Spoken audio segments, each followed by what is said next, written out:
మహాశివరాత్రి సందర్భంగా హరీష్ అకాడమీ అందిస్తోంది అన్ని ఆన్లైన్ కోర్సులపై భారీ discount offers. Group 2, 3, 4 and SI constable, FBO, JL, AEO and DAO staff nurse full course ఏదైనా ₹999 మాత్రమే. Group 2, 3, 4 SI constable and FBO 6 కోర్సులు కలిగి ఉన్న కాంబో ప్యాక్ ఇప్పుడు కేవలం ₹1499 మాత్రమే. ఏపీ గ్రామ సచివాలయం మరియు వార్డు సచివాలయం కేటగిరీ 1 ఫుల్ కోర్స్ ₹999 మాత్రమే. All exams and all subjects test ₹99 మాత్రమే. ఈ అన్ని కోర్సుల వ్యాలిడిటీ 6 months. ఈ ఆఫర్ ఫిబ్రవరి 13 నుండి ఫిబ్రవరి 19 వరకు మాత్రమే. ఈ బంపర్ ఆఫర్ మిస్ చేసుకోకండి. లెజెండరీ ఫ్యాకల్టీచే ఖచ్చితంగా జాబ్ సాధించే విధంగా రూపొందించబడిన ఆన్లైన్ క్లాసెస్. వెంటనే గూగుల్ ప్లే స్టోర్ నుండి హరీష్ అకాడమీ యాప్ ను డౌన్లోడ్ చేసుకోండి. జాబ్ సాధించండి. Harish, the best academy. Phone 8341116915.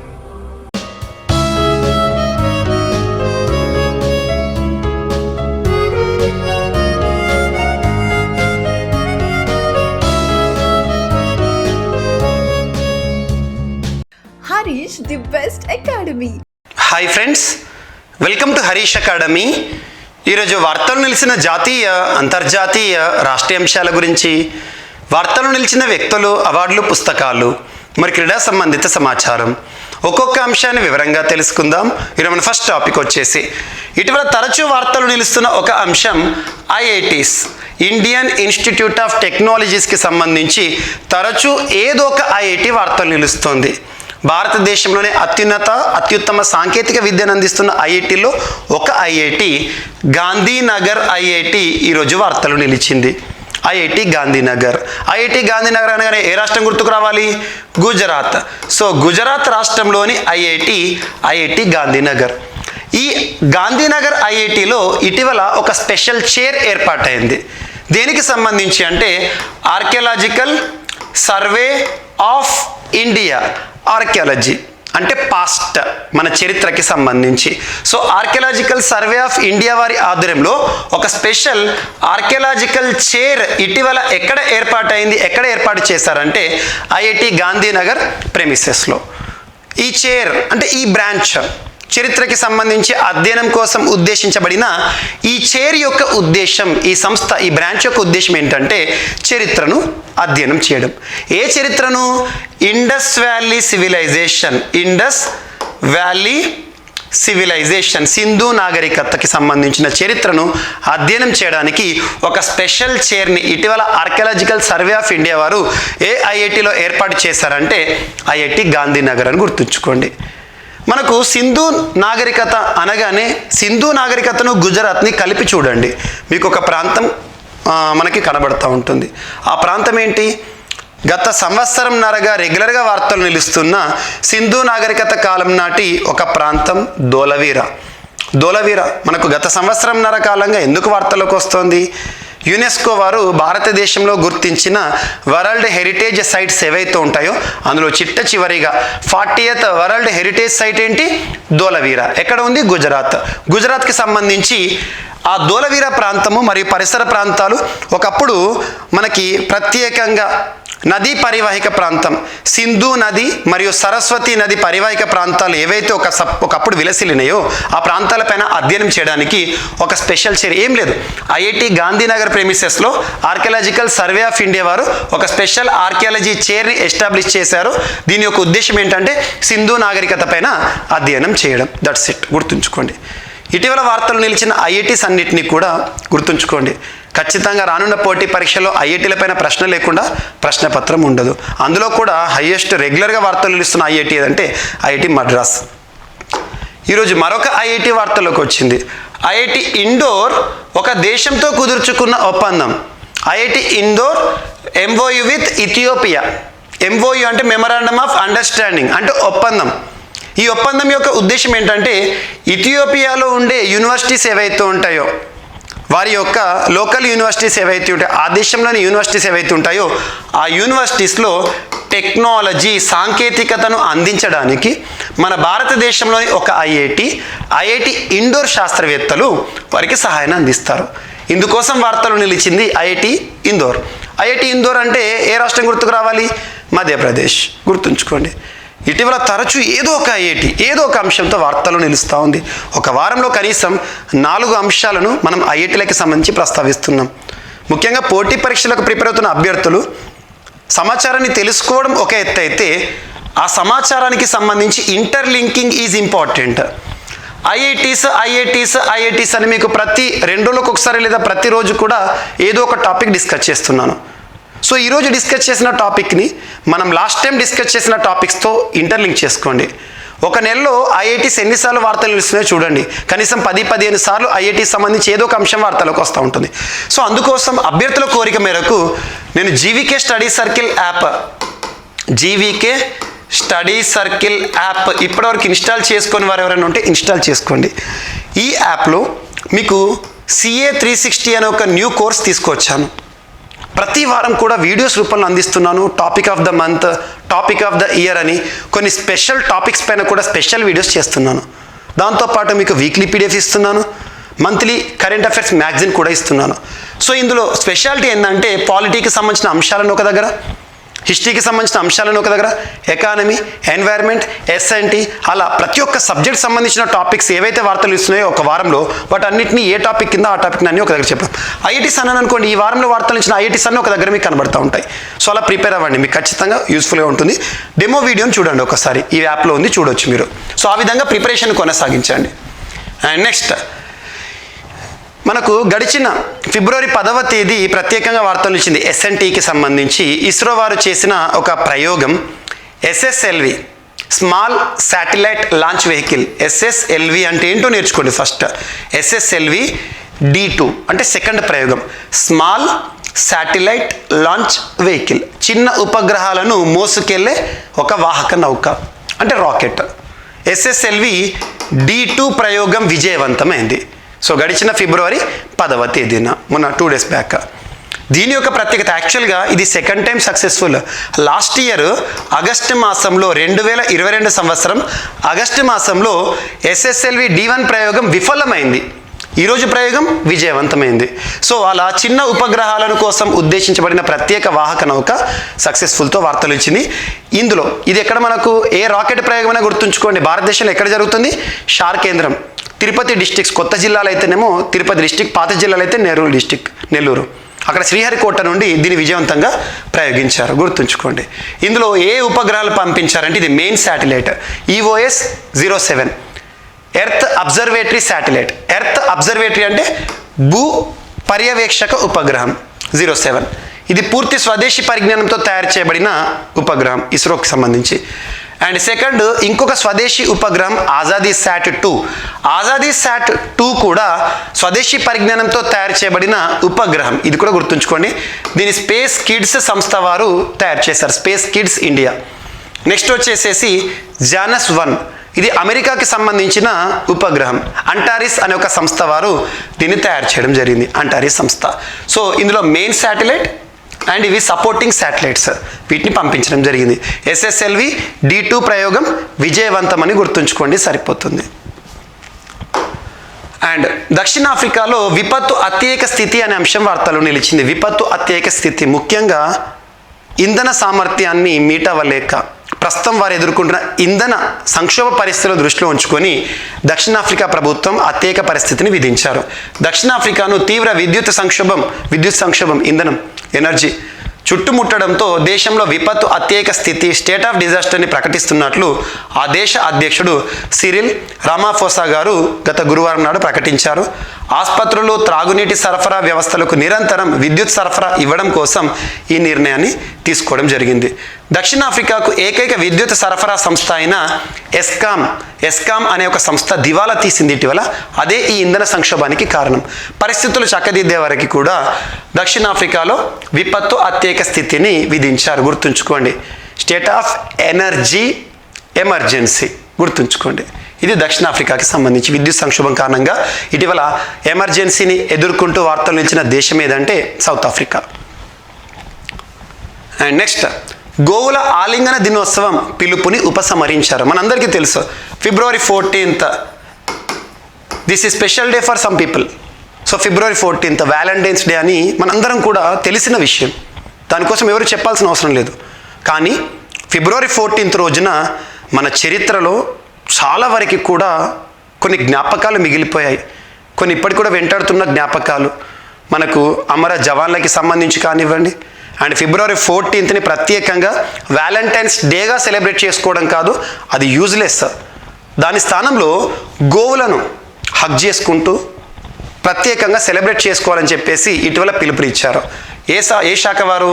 So ప్రకటన జారీపై జాతీయ పశు సంక్షేమ సంస్థ వారు ఇటీవల February 14th కౌస్ ఏవైతే ఉంటాయో ఆవులను హగ్ చేసుకోవాలి, కౌగిలించుకోవాలని చెప్పేసి పిలుపునిచ్చారు. మన స్వదేశ ఆవులకు ఇంపార్టెన్స్ ఇవ్వాలని చెప్పేసి గో సంరక్షణ ధ్యేయంగా పిలుపునిచ్చారు. దాన్ని ఉపసంహరించుకున్నారు.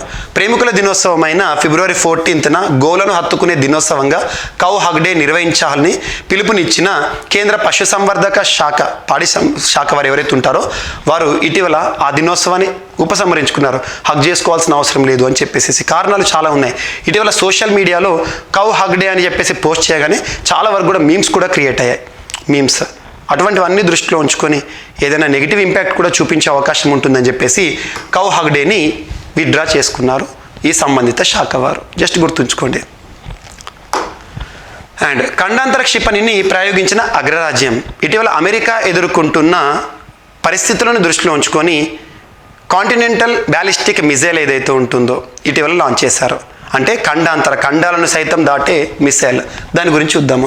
చైనా, నార్త్ కొరియాలతో సంబంధాలు క్షీణించిన నేపథ్యంలో అమెరికా ఖండాంతర క్షిపణి ప్రయోగాన్ని నిర్వహించింది. గత గురువారం అర్ధరాత్రి కాలిఫోర్నియాలోని వాండన్బర్గ్ స్పేస్ ఫోర్స్ బేస్ నుంచి ప్రయోగించిన ఈ పేలోడ్ రహిత మినెట్ మ్యాన్ 3 గుర్తుంచుకోండి. పేలోడ్ రహిత అంటే అందులో పేలోడ్ లేదు, బాంబు కానీ బాంబు పదార్థం కానీ. సో మినెట్ మ్యాన్ 3 క్షిపణి అని గుర్తుంచుకోండి. ఇటీవల వార్తలు నిలిచిన మినెట్ మ్యాన్ 3 మిసైల్ ఏ దేశానికి సంబంధించింది అంటారు? అమెరికాకి సంబంధించి. దాని యొక్క సామర్థ్యం ఏంటంటే 6800 కిలోమీటర్స్ సుదూరంలో ఉండే టార్గెట్ని కూడా ఛేదించే అధునాతనమైన ఖండాంతర క్షిపణి. పసిఫిక్ మహాసముద్రంలోని మార్షల్ ఐలాండ్స్లో ఉన్న లక్ష్యాన్ని చేరుకుందని US వాయుసేన వారు దీన్ని ప్రకటించడం జరిగింది. ఎగ్జామ్లో ఒకటే బిట్టు. ఇటీవల మినెట్ మ్యాన్ 3 ఖండాంతర క్షిపణిని ప్రయోగిస్తూ వార్తలు ఇచ్చిన దేశం ఏది అంటారు? ఆప్షన్ ఏ నార్త్ కొరియా అంటారు, ఉత్తర కొరియా అని. గత సంవత్సర కాలంగా తరచూ దీపావళి టపాసులు పేల్చినట్టుగా ఉత్తర కొరియా తరచూ మిసైల్స్ని లాంచ్ చేస్తుంది. కానీ ఇక్కడ ఆన్సర్ ఉత్తర కొరియా కాదు, అగ్రదేశం అమెరికా అని గుర్తుంచుకోండి. ఇటీవల వార్తలు నిలిచిన రాకెట్స్ కానివ్వండి, శాటిలైట్స్ కానివ్వండి, లేదా క్షిపణులు కానివ్వండి, వాటి గురించి ఒక అబ్జర్వేషన్ చేయండి. అండ్ విమానయాన భద్రతలో దూసుకెళ్లిన భారత ర్యాంక్. విమానయాన భద్రతా రంగం భద్రత అనే ఒక ప్రమాణం ఆధారంగా ప్రపంచంలోని దేశాల్లో విమానయాన రంగానికి ర్యాంకింగ్స్ ఇస్తారు అంతర్జాతీయ విమానయాన సంస్థ వారు. అందులో భారతదేశం యొక్క ర్యాంకు మరింత బలపడింది, అంటే సేఫ్ సైడ్లోకి వచ్చాం. చూద్దాం. 112వ స్థానం నుంచి 55వ స్థానానికి మన భారతీయ విమానయాన భద్రత అనేది చేరింది. విమానయాన భద్రతా పర్యవేక్షణ, భద్రత అంటే సెక్యూరిటీ ఎలా ఉంటుంది విమానయాన సంస్థలో అని ర్యాంకింగ్లో భారత్ తన ర్యాంకుని గతంలో 112వ స్థానం ఉంటే ప్రస్తుతం 55వ స్థానానికి మెరుగుపరుచుకుంది. ICAO international civil aviation organisation ఈ సంస్థ యొక్క ప్రధాన కేంద్రం మాంట్రియల్లో ఉంది. మాంట్రియల్ ఎక్కడ? కెనడా. సో మాంట్రియల్ కేంద్రంగా పనిచేసిన సంస్థ వారు ఇటీవల ప్రత్యేకంగా విమానయాన భద్రతకి సంబంధించిన అంశాలు పరిగణలోకి తీసుకొని ప్రపంచ దేశాలకు ర్యాంకింగ్స్ ఇచ్చారు. అందులో మన భారతీయ విమాన భద్రత అనేది ఏ స్థానంలో ఉంది అంటే 112 పొజిషన్ లాస్ట్ టైం, ప్రస్తుతం 55కి వచ్చింది. జస్ట్ ఇది గుర్తుంచుకోండి చాలు, ఎగ్జామినేషన్లో అడగవచ్చు ఎంత నుండి ఎంతకు వచ్చింది. ఇక్కడ ఇండియా పొజిషనే ఇంపార్టెంట్. ఈ సంస్థ అంతర్జాతీయ సంస్థ ఇంటర్నేషనల్ సివిల్ ఏవియేషన్ ఆర్గనైజేషన్ ఎక్కడో చూడండి, Montreal, Canada. And Asian development bank ఇటీవల హిమాచల్ ప్రదేశ్ రాష్ట్రంలోని హార్టికల్చర్ ఉద్యానవన పంటల అభివృద్ధి కోసం, హార్టికల్చర్ డెవలప్మెంట్ కోసము ప్రత్యేకంగా $130 మిలియన్ ఆర్థిక రుణాన్ని మంజూరు చేస్తూ వార్తల్లోకి వచ్చింది. సో ఏషియన్ డెవలప్మెంట్ బ్యాంక్ రుణాలు కానీ, ప్రపంచ బ్యాంకు రుణాలు కానివ్వండి, వార్తలు నిలిస్తే వాటిపైన ప్రత్యేకంగా చూడండి. ఎగ్జామినేషన్లో అడగొచ్చు. ఏడిబి యొక్క హెడ్ క్వార్టర్ ఎక్కడ? మాండోలియాంగ్. ఎక్కడ? ఫిలిప్పీన్స్, మనీలా అంటాం మనం. సో ఏషియన్ డెవలప్మెంట్ బ్యాంక్ రుణాలు పొందుతూ ఏ రాష్ట్రం వార్తలోకి వచ్చింది? హిమాచల్ ప్రదేశ్ స్టేట్. ఎంత మొత్తంలో నిధులు? $130 million loan. And lockup death, custody death అంటాం. అంటే ఎవరైనా ఖైదీలు జైల్లో ఉన్నప్పుడు జైల్లో మరణించడం వివిధ పరిస్థితుల్లో, ముఖ్యంగా చంపడం, పోలీసుల దాడిలో కానీ, పోలీసులు కొట్టినప్పుడు కానివ్వండి, ఇలాంటి వాటికి. సో అలా కస్టోడియల్ డెత్ ఏవైతే ఉంటాయో వాటికి సంబంధించిన గణాంకాలు ఇటీవల వార్తలు నిలిచాయి. 2021-22 సంవత్సరం, ఈ సంవత్సర కాలంలో భారతదేశంలో మొత్తం 175 పోలీసు కస్టడీ మరణాలు సంభవించాయంట. ఇటీవల పార్లమెంట్ సమావేశాల్లో ప్రశ్నోత్తరాల సమయంలో ఇచ్చిన డేటా ఏదైతే ఉంటుందో ఆ డేటా పైన కూడా మనకి ఎగ్జామినేషన్ క్వశ్చన్స్ రావచ్చు. 2021-22 మధ్యకాలంలో భారతదేశంలో 175 పోలీసు కస్టడీ మరణాలు సంభవించినాయి.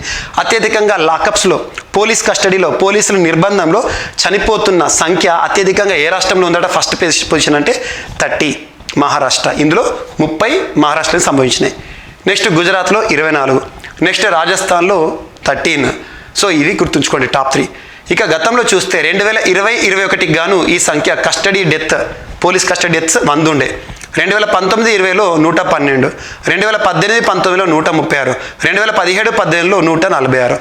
సో ఇటువంటి గణాంకాలు, నివేదికలు ఏవైతే ఉంటాయో వాటిపైన కూడా ఎగ్జామినర్ క్వశ్చన్ చేసే అవకాశాలు ఎంతైనా ఉంటాయి, చూడండి. And next second Indian rice Congress 2023 న్యూస్లోకి వచ్చింది. సెకండ్ ఇండియన్ రైస్ కాంగ్రెస్ ఎక్కడ అంటే కటక్ ఎక్కడ? ఒడిషా. కటక్లో ఎక్కువగా రైస్కి సంబంధించిన అంశాలు మనం చూస్తూ ఉంటాం. So second Indian rice Congress భారత వరి సదస్సు అని చెప్పొచ్చు. సో ఈ సదస్సు యొక్క థీమ్, యాక్చువల్గా ఈ సదస్సుకి భారత రాష్ట్రపతి ప్రథమ పౌరులు ద్రౌపది ముర్ము గారు ఇనాగ్రేట్ చేశారు. So second Indian rice Congress 2023 ప్రస్తుతం G20కి అధ్యక్ష బాధ్యతలు నిర్వర్తిస్తున్న భారత్లో ఎక్కడ జరిగిందంటే మనకు కటక్, ఒడిషా. February 11th నిన్నటి రోజున ప్రారంభమైంది, February 14th వరకు అమల్లో ఉంటుంది. సో గుర్తుంచుకోండి. మరియు ఈ సంవత్సరం ఈ సదస్సు యొక్క థీమ్ ఏంటంటే transforming rice research, recent scientific developments and global food crisis. So ఇది థీమ్లను ఎప్పుడైనా ఇంగ్లీష్లోనే గుర్తుంచుకోండి.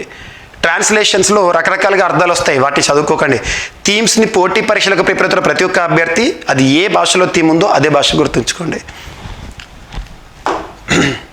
అండ్ అమృత్ పెక్స్ అంటే అమృత్ పెక్స్ లేదా అమృత్ పెక్స్ 2023 ఇటీవల వార్తలు ఇచ్చింది. దీని యొక్క ప్రత్యేకత ఏంటంటే India's largest national stamp show, భారతదేశంలోనే అతిపెద్ద నేషనల్ జాతీయ స్టాంపుల ప్రదర్శన. స్టాంప్స్ అంటే మనకు పోస్టల్ డిపార్ట్మెంట్కి సంబంధించిన స్టాంప్స్ ఉంటాయి కదా, ఇండియా పోస్ట్ వారివి. సో ఆ పోస్ట్ స్టాంప్స్ ఏవైతే ఉంటాయో ఆ స్టాంప్స్ అన్నిటినీ ప్రత్యేకంగా కలెక్ట్ చేసేసి ఒక ప్రాంతంలో నిర్వహిస్తారు. ఎక్కడ జరిగింది అంటే ఢిల్లీలో జరిగింది, న్యూఢిల్లీ.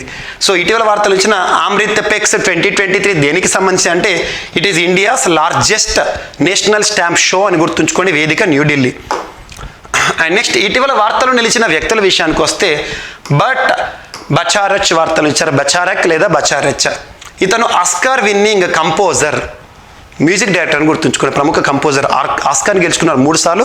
ఆస్కార్ చలనచిత్ర రంగంలోనే అత్యున్నత పురస్కారమైన ఆస్కార్ విజేత బచారచ్ ఇటీవల మరణిస్తూ వార్తలు ఇచ్చారు. అమెరికాకు సంబంధించిన చలనచిత్ర రంగంలో ఒక దిగ్గజం. వృద్ధాప్య సమస్యల కారణంగా మరణిస్తూ వార్తల్లోకి వచ్చారు, గుర్తుంచుకోండి. అండ్ రోహిత్ శర్మ ప్రస్తుతం టీమిండియాకి సంబంధించి రోహిత్ శర్మ హిట్ మ్యాన్గా పేరొందిన వ్యక్తి, కెప్టెన్. 3 ఫార్మాట్లు అంటే ఏంటి? టెస్ట్ ఫార్మాట్, టెస్ట్ మ్యాచ్ క్రికెట్కి సంబంధించి ఎన్ని రోజులు జరుగుతుంది? 5 డేస్లో ముగుస్తుంది. వన్ డే ఇంటర్నేషనల్స్ 1 డేస్ ఎన్ని రోజులు జరుగుతాయి? ఒకరోజు వన్ డే.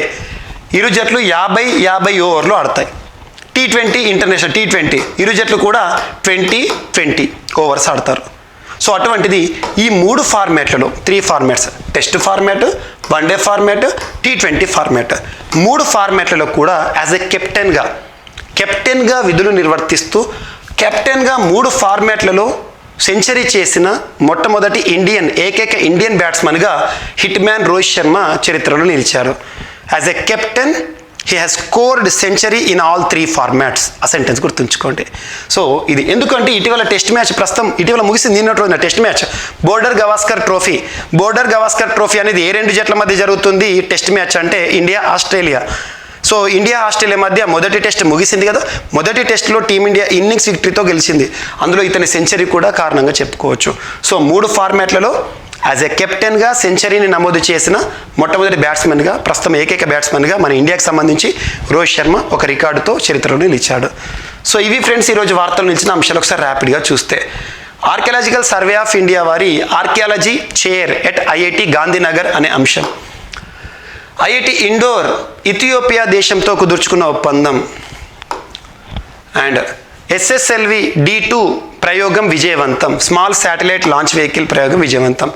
దక్షిణాఫ్రికాలో విపత్తు అత్యేక స్థితి అనే అంశం వార్తలు నిలిచింది విద్యుత్ సంక్షోభం కారణంగా. గోవుల ఆలింగన దినోత్సవం పిలుపు ఉపసంహరణించారు. సో జాతీయ పశు సంక్షేమ శాఖ వారు. అండ్ కందాంతర క్షిపణి అయిన మిన్నెట్ మ్యాన్ 3ని విజయవంతంగా ప్రయోగిస్తూ వార్తలు ఇచ్చిన దేశం ఏదంటే అగ్రగామి దేశం అమెరికా. విమానయాన భద్రతలో భారత్ ర్యాంకు గతంలో 112th పొజిషన్ నుండి 55th పొజిషన్లోకి మంచి పొజిషన్లోకి వచ్చింది. And Asian development bank Asia అభివృద్ధి బ్యాంకు హిమాచల్ ప్రదేశ్ రాష్ట్రంలో ఉద్యానవన పంటల అభివృద్ధి కోసం ప్రత్యేకంగా $130 మిలియన్ రుణాన్ని మంజూరు చేస్తూ వార్తల్లోకి వచ్చింది. లాకప్ డెత్, కస్టడీ డెత్స్ గడిచిన సంవత్సరంలో లాకప్లలో మరణించిన సంఖ్య ఎంత అంటే 175. And second Indian rice Congress 2023 వార్తలు ఇచ్చింది. థీమ్ ఏంటి అంటారు? Transforming rice research, recent scientific developments and global food crisis. Amrit Pex 2023 India's largest national stamp show ఎక్కడ? న్యూఢిల్లీ. అండ్ బట్ బకారక్ గారు ఇటీవల మరణిస్తూ వార్తలు ఇచ్చారు. చలనచిత్ర దిగ్గజం, ఆస్కార్ విన్నింగ్ కంపోజర్. 3 ఫార్మాట్లు టెస్ట్, వన్డే, T20 ఫార్మాట్స్ అంతర్జాతీయ స్థాయిలో యాజ్ ఏ కెప్టెన్గా సెంచరీని నమోదు చేసిన ఏకైక ఇండియన్ బ్యాట్స్మెన్గా రోహిత్ శర్మ సరికొత్త రికార్డు సృష్టించాడు. సో ఇవి ఫ్రెండ్స్ ఈరోజు వార్తలు నిలిచిన అంశాలు. మిస్లేనియస్ అంశాలు ఏమైనా మిగిలిపోతే మాత్రం రేపటి క్లాస్లో జోడించి మళ్ళీ నేర్చుకుందాం. రేపు కలుద్దాం. Thank you.